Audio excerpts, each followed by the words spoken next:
কিছু অমানুষের মধ্যে এসে পড়েছেন তিনি। তার স্বামীও হয়তো অমানুষ, শ্বশুর শাশুড়ি ননদেরাও হয়তো বেশিরভাগ অমানুষ, সবাই হয়তো সার্বিকভাবে তার প্রতি জুলুম করে। এই জুলুম সহ্য করতে না পেরে আমাদের অনেক বোনরা বলেন যে হুজুর আমরা কি করব, আমরা কি তার সংসার ত্যাগ করে বাহর বাড়ি ফিরে চলে যাব, নাকি আমরা ধৈর্য ধারণ করব, কি করব? তো আমরা বলি যে প্রত্যেকটা ব্যক্তির অবস্থা বিবেচনা পর্যালোচনা করে তাকে আলাদা করে পরামর্শ দিতে হবে। তবে মৌলিকভাবে কিছু কথা আমরা বলে রাখতে চাই। যে সমস্ত বোনরা স্বামীর সংসারে অশান্তিতে আছেন, দুঃখ কষ্টে আছেন এবং মনে অনেক ব্যথা আপনার আছে, আপনাকে বলছি বোন আমার, ভালো করে মনোযোগ দিয়ে শুনে রাখুন। আল্লাহ রাব্বুল আলামিন মুসলিম মেয়েদেরকে, বিশেষ করে বিবাহিত মেয়েদেরকে বিশাল এক রাজত্বের সুযোগ দিয়েছেন। আর সেই সুযোগটা পাওয়ার জন্য অনেক সময় অপেক্ষা করতে হয়।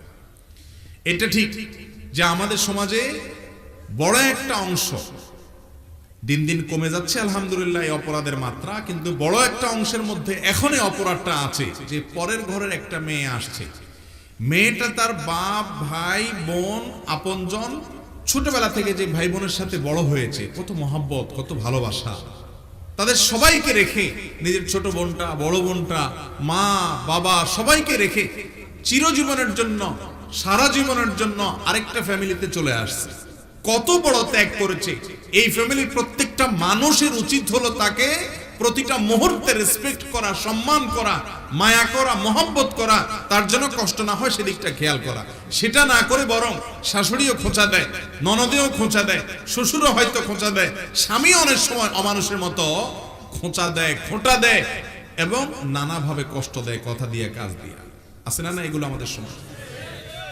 এই অমানুষদের পুরীতে যদি কোনো বোন পড়ে যান, আমি বলবো বোন সর্বপ্রথম কাজ হলো আপনার সবর করা, এবং যত বেশি সম্ভব সবর করবেন।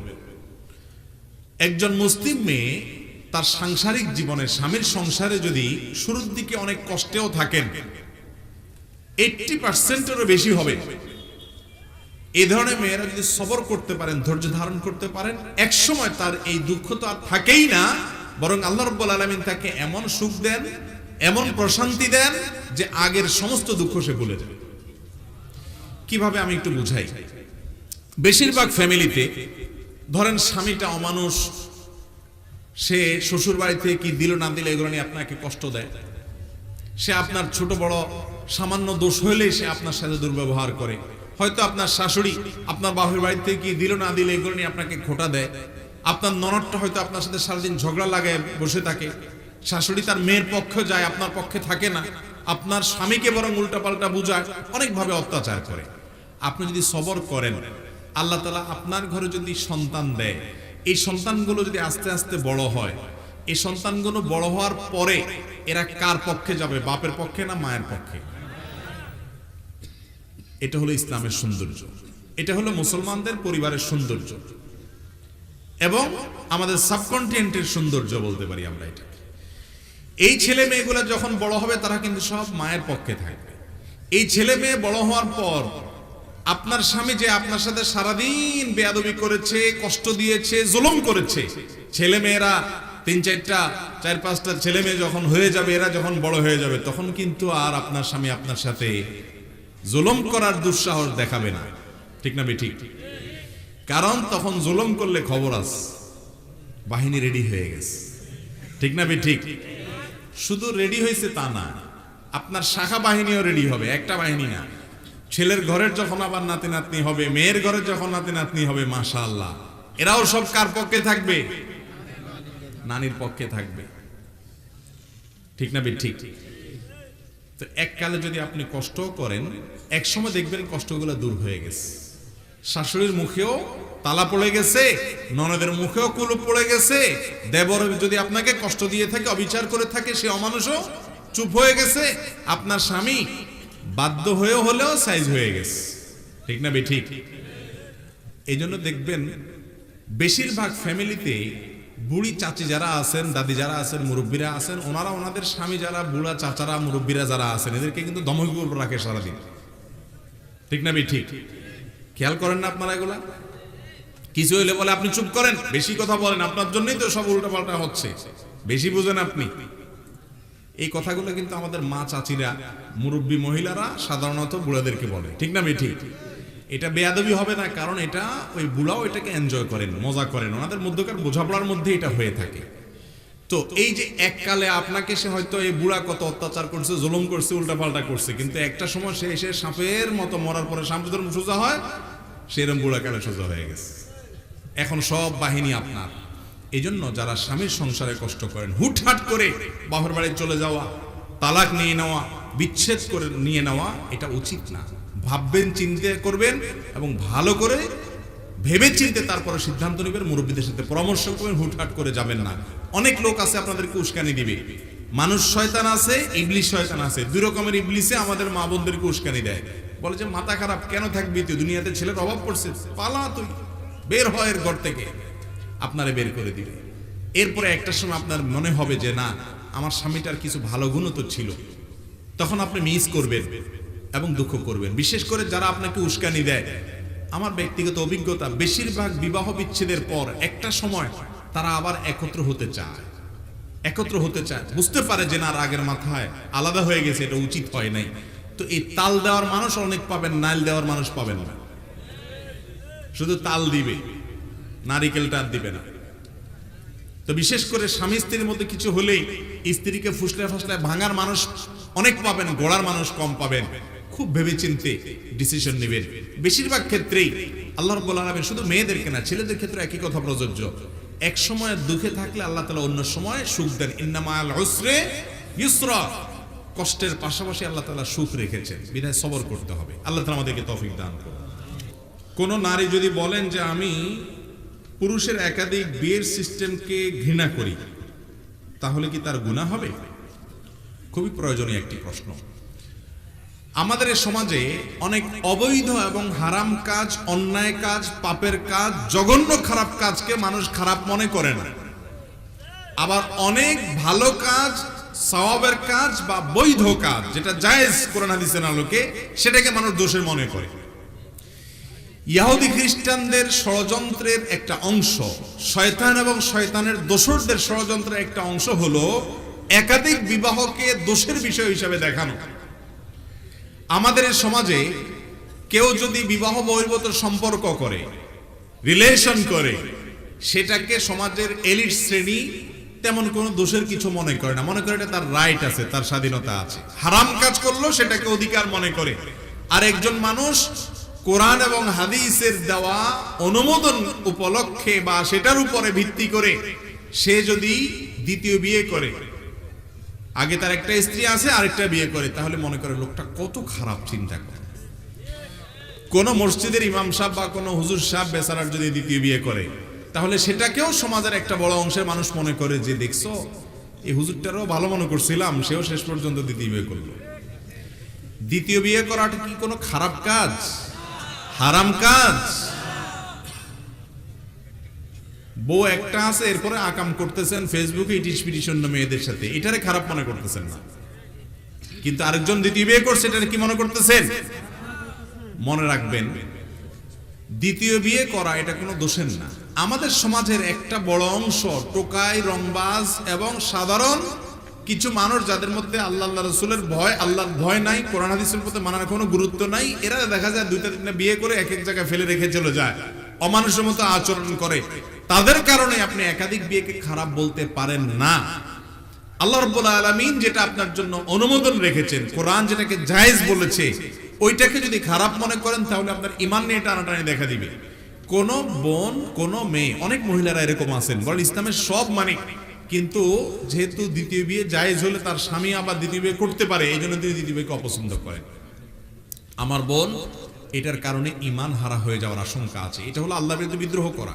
আল্লাহ বলেছেন, ফানকাহু মা তাবা লাকুম মিনান নিসাই মাসনা ওয়া সুলাস ওয়া রুবা, তোমরা পুরুষরা মেয়েদেরকে বিয়ে করো 2, 3 বা 4। একাধিক করলে যদি তোমরা ইনসাফ করতে বা সমতা বজায় রাখতে অক্ষম হও বা অপারগ হও, ভয় থাকে যে সমতা বজায় রাখতে পারবে কিনা, তাহলে একটা করবে। এই আয়াত থেকে পরিষ্কারভাবে বোঝা যায় আল্লাহর কোরআন থেকে এটা অনুমোদন পাওয়া গেছে। এরপরও যদি কোনো নারী সেটাকে অপছন্দ করে, তাহলে ঈমান থাকবে না। বোন আমার, আপনি সতীন অপছন্দ করছেন, সতীন আসাটাকে ভালো লাগছে না আপনার কাছে, এটা দোষণীয় না, সেটা আরেক জিনিস। কিন্তু আল্লাহর বিধানকে আপনি দোষণীয় মনে করবেন না। আপনি মনে রাখবেন আপনার অপছন্দের, যে হ্যাঁ আমার স্বামী আরেক বিয়ে করার রাইট আছে, শরীয়ত দিয়েছে, এটা আবার কেমন কথা। আপনি যেটাকে যুক্তিসঙ্গত বুঝতে পারছেন না বা যেটার যৌক্তিকতা আপনার বুঝতে অসুবিধা হচ্ছে, আল্লাহ তাআলা সেটাকে অবশ্যই যৌক্তিক রেখেছেন। আল্লাহ কোনো অযৌক্তিক কাজের নির্দেশ করতে পারেন না। বিধায় আপনার আমার বুঝে আসুক আর না আসুক, আল্লাহর বিধানের সামনে মাথা নত করাটাই হলো ইসলাম। কোনোটাকে আপনি না মানলে এটা হলো বিদ্রোহ করা, কুফরি শামিল, ঈমান চলে যাওয়ার মতো বিষয়। আল্লাহ তাআলা আমাদের সবাইকে কোরআন এবং হাদিসের সমস্ত নির্দেশগুলো মেনে চলার তৌফিক দান করুন। এরপরে প্রশ্ন হলো, আপনার কাছে আমার একটা অনুরোধ, আপনার আসুন্নাহ ফাউন্ডেশন থেকে আমাদের গ্রামের অন্ধ প্রতিবেশী, প্রতিবন্ধী, ঘরবিটা নাই, এরকম লোকদেরকে সাহায্য করবেন। ভাই, আসুন্নাহ ফাউন্ডেশন এটা একটা ছোট্ট চ্যারিটি প্রতিষ্ঠান, আমরা পরিচালনা করি। আমাদের নিয়ম হলো আমরা চেষ্টা করি যথাসম্ভব দেশের দরিদ্র এবং অভাবী অঞ্চলগুলোতে সহযোগিতা করার। আমাদের এই লক্ষ্মীপুর আমার নিজের জেলা হলেও আমরা আসুন্নাহ ফাউন্ডেশন থেকে এই জেলাতে খুব একটা সহযোগিতামূলক কাজগুলো করি না, খুব কম করি। এর একটা বড় কারণ হলো, আলহামদুলিল্লাহ বাংলাদেশের বহু জেলার তুলনায় আমাদের এই সমস্ত এই জেলা আশেপাশে কুমিল্লা, নোয়াখালী, লক্ষ্মীপুর এই সমস্ত এলাকার মানুষ অনেক বেশি রিচ এবং ভালো আছে আলহামদুলিল্লাহ। গরিব সব জায়গায় আছে, অভাবী সব জায়গায় আছে, ঢাকা শহরে অভাবী আছে, গুলশানে অভাবী আছে, বারিধারাতেও অভাবী আছে, ধানমন্ডিতেও গরিব মানুষ পাওয়া যায়। কিন্তু গরিবের আবার ক্যাটাগরি আছে। আমাদের এই সমস্ত এলাকায় গরিব হলেও কিসের গরিব? গরিব হলো ধরেন সে একটা বিল্ডিং করতে পারতেছে না, এটার গরিব, ঠিক না ভাই? ঠিক। গরিব মানে তার মোবাইলটা একটু আপ টু ডেট না, নোট 2, নোট 3, এই জন্য সে আরেকটু আপ টু ডেট মোবাইল কেনা দরকার, এ হলো গরিব। গরিব মানে তার বাইসাইকেল আছে, একটা মোটরসাইকেল দরকার, মোটরসাইকেল আছে অনেক পুরান হয়ে গেছে, এটা নতুন দরকার। বেশিরভাগ গরিব এই টাইপের না? আমি জানি, আমি এলাকার সন্তান, আমি তো জানি। তো সেই জন্য যারা বলেন যে এলাকা অনেক গরিব আছে, তাদেরকে আমি ধরে নিয়ে যেতে চাই ঠাকুরগাঁয়ে, পঞ্চগড়ে, কুড়িগ্রামে, ওই সমস্ত জায়গায় গেলে দেখবেন যে আমাদের যারা গরিব তারা বেশিরভাগ গরিবরা তাদের তুলনায় রাজার হালে আছে আলহামদুলিল্লাহ। আর তাছাড়া আসুন্নাহ ফাউন্ডেশনের টাকা পয়সা এগুলো মানুষের দান, আমার নিজের দান না, আমি গরিব মানুষ। তো মানুষের দানের টাকায় আমার এলাকাতে বাকাওয়াতি করবো আমি, এটা আমি আমার জন্য জায়েজ মনে করি না। আমার নিজের পকেটের টাকা হলে আমার এলাকা বেশি দিব, কারণ আত্মীয় স্বজন হক বেশি। কিন্তু আরেকজনের টাকা যদি হয়, সেটা সবচেয়ে গরিব, সবচেয়ে অভাবী যারা, তাদেরকে আমার অগ্রাধিকার দিতে হবে। সেই জন্য এলাকার চাইতে সে সমস্ত এলাকা আমাদের বেশি কাজ করা লাগে। হ্যাঁ, আল্লাহ তাআলা আমাদেরকে যখন তৌফিক দিবে, নিজের পকেটের টাকা হবে, তখন অবশ্যই নিজের এলাকার বা আত্মীয় স্বজনের ভিতরে গরিব আছে, তাদেরকে খুঁজে খুঁজে আগে দিতে হবে। কথা কি বুঝতে পারছেন? পায়ের সমস্যার জন্য যারা বসে সিজদা দিতে পারে না, তাদের চেয়ারে নামাজ পড়ার নিয়মটা কি? যারা বসে সিজদা দিতে পারেন না কিন্তু দাঁড়াইতে পারেন আর বসতে পারেন, তারা দাঁড়িয়ে নামাজ শুরু করবেন এবং চেয়ারে বসে রুকু করে সিজদাটা দিবেন। যদি সিজদা করতে না পারেন নরমালি, আর যদি নরমালি সিজদা করতে পারেন তাহলে সিজদা দিবেন নরমালি, এরপরে রুকুটা দিবেন নরমালি। সিজদাটা দিতে অসুবিধা হলে বা বৈঠক সিজদা থেকে উঠা বসা করতে অসুবিধা হলে চেয়ারে বসে ইশারায় তিনি একটু মাথা ঝুঁকায় সিজদার নিয়াতে আল্লাহু আকবার বলে মাথা ঝুঁকায় সুবহান রাব্বিল আলা পড়বেন। এরপরে আবার আল্লাহু আকবার বলে উঠে বসবেন বসার নিয়তে। তাহলে যে ব্যক্তির দাঁড়ানোর ক্ষমতা আছে তিনি দাঁড়াবেন, রুকু করারও ক্ষমতা আছে রুকুও করবেন। শুধু সিজদাটা করতে অসুবিধা হয় তাহলে ওইটা তিনি চেয়ারে বসে ইশারা মাথা একটু ঝুঁকায় সিজদার নিয়ত করে সিজদা করতে পারবেন। আর যদি রুকুতেও তার অসুবিধা হয় তাহলে দাঁড়ানোটা দাঁড়াবেন, এরপর চেয়ারে বসে একটু মাথা ঝুঁকিয়ে রুকে নিয়তে রুকু করবেন, আর একটু বেশি ঝুঁকিয়ে সিজদার নিয়তে সিজদা করবেন, এরপরে মাথা সোজা করবেন, এভাবে নামাজ পড়বেন। এরপরে প্রশ্ন হলো, জন্মদিন বা মৃত্যুবার্ষিকীতে মিলাদ পড়ে তবরক দিয়ে কোনো দোয়া করানো ঠিক হবে কিনা অথবা করণীয় কি? প্রথম কথা হলো যে ইসলামের জন্মদিবস পালন করার নির্দেশিত নেই মাসানায় তারার বুধবার, যেটা এমনিতেই আসছে ভিন্ন ধর্মের মানুষদের থেকে, এবং সেটার পিছনে অনেক ভয়ঙ্কর কিছু ধর্মীয় বিশ্বাস আছে। সেই জিনিসটা আবার পালন করার জন্য আপনি দোয়া করবেন, হুজুর আনবেন, তো এগুলোর জন্য আপনি হুজুর আনবেন, ভাড়া করবেন, আমসালা দুইটাই যাবে, সওয়াব তো হবেই না, বরং আলটা কি হবে? গুনাহ হতে পারে। মানুষ তার জন্মদিবস উদযাপন করার কোনো নির্দেশ ইসলাম দেয় নাই, না নবী করিম সাল্লাল্লাহু আলাইহি ওয়াসাল্লাম করেছেন, না কোনো সাহাবা একরাম করেছেন। বরং জন্মদিবস পালনের পেছনে বিভিন্ন প্রকৃতি পূজারীদের বিভিন্ন ভ্রান্ত বিশ্বাস কাজ করে, শয়তানের পূজারীদের অনেক ভ্রান্ত বিশ্বাস কাজ করে। সে সম্পর্কে দীর্ঘ আলোচনা ইনশাআল্লাহ কোনো এক সময় করা যাবে। বাকি এই উপলক্ষে কোনো আনুষ্ঠানিকতা সেটা দোয়ার নাম দিয়ে হলেও করা জায়েজ নাই।